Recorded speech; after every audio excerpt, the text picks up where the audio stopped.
Welcome to Radio Express World News, presented by Vibha Ramesh, Los Angeles, United States. Commencing this news report with the United States, Speaker Nancy Pelosi announced the House's determination to act on another round of stimulus package before the upcoming November elections.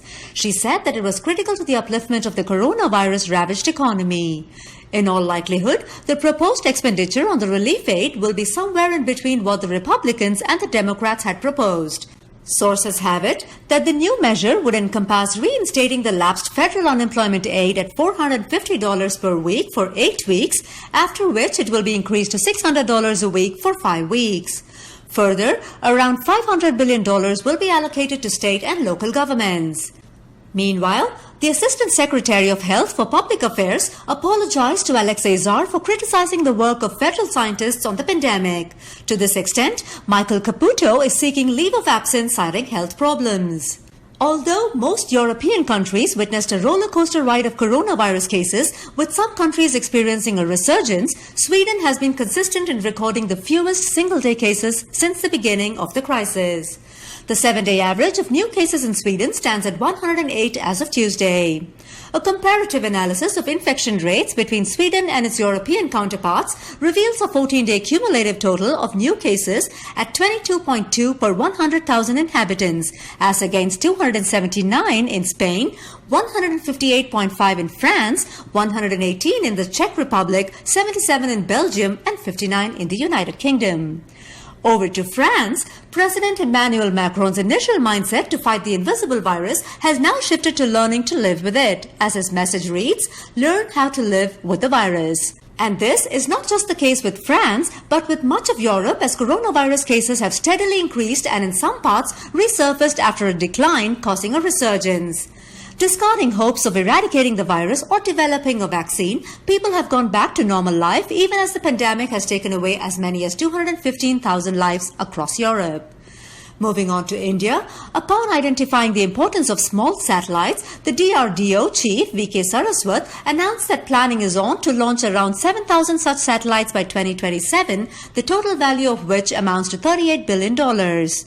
Following a lead provided by the Jammu and Kashmir police about suspicious movement along the line of control, the Indian Army averted a possible infiltration by terrorists.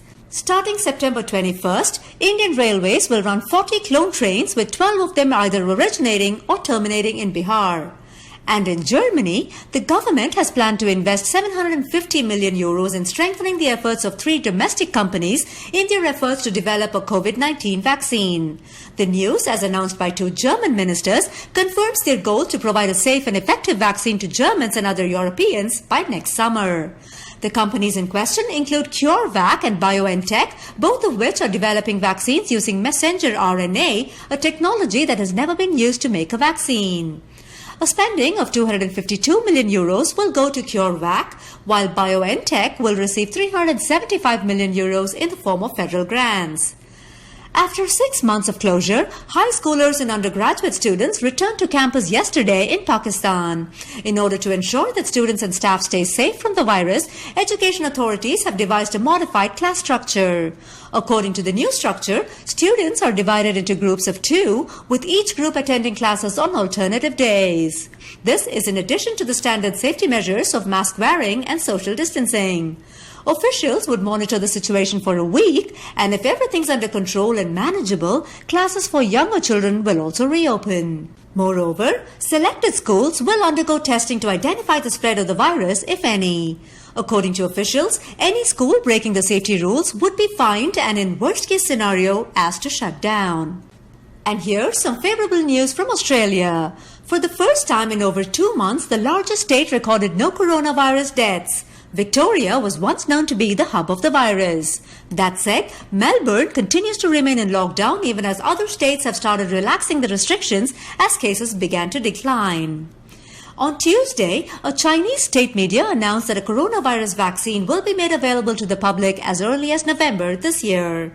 The announcement was made after Dr. Wu Guzhen, the chief expert for biosafety at the Chinese Center for Disease Control and Prevention, informed the media about the potential availability of the vaccine in November or December. That said, there is still no clarity on the late-stage trials that would actually determine the efficacy and safety of the vaccine. With the Jews entering the new year this Friday, according to the Jewish calendar, several Hasidic Jewish pilgrims set out to Ukraine from Belarus to usher in the new year. However, they were stopped by Ukraine border guards as the country had closed its borders last month owing to a spike in COVID-19 cases and in part to halt the yearly pilgrimage to the city of Oman. News has it that hundreds of pilgrims arrived at the border on Monday where they were stopped from entering. But that did not stop them from celebrating in their own way. With their luggage piled on the roadside, the pilgrims danced and sang all night. Over to Hong Kong, as soon as ferries were shut down due to the pandemic, a huge number of dolphins returned to the waters. The dolphins, commonly known as Chinese white dolphins as well as pink dolphins, had avoided the waters between Hong Kong and Macau because of the high-speed boats. The pandemic, however, had led to the closing down of these ferries in March, giving these beautiful creatures an opportunity to return home. In a move that came as a blow to members and former staff, a retailer of popular outdoor supplies in Canada was sold to a U.S. private equity firm. In effect, the country's largest cooperative, Mountain Equipment Co-op, announced its buyout by Los Angeles-based private investment firm Kingswood Capital Management. Although the company's 5 million plus members were dismayed with the move, the sale was in the best interest of the firm as it had been delivering years of poor performance. With that, we come to the end of this news bulletin. Thank you for joining us. Please stay tuned for the next program on Radio Express. To receive Radio Express English news and English programs in your WhatsApp, please send a WhatsApp message, English programs, to 90727 95547, and please subscribe to our YouTube channel Radio Express. Thank you.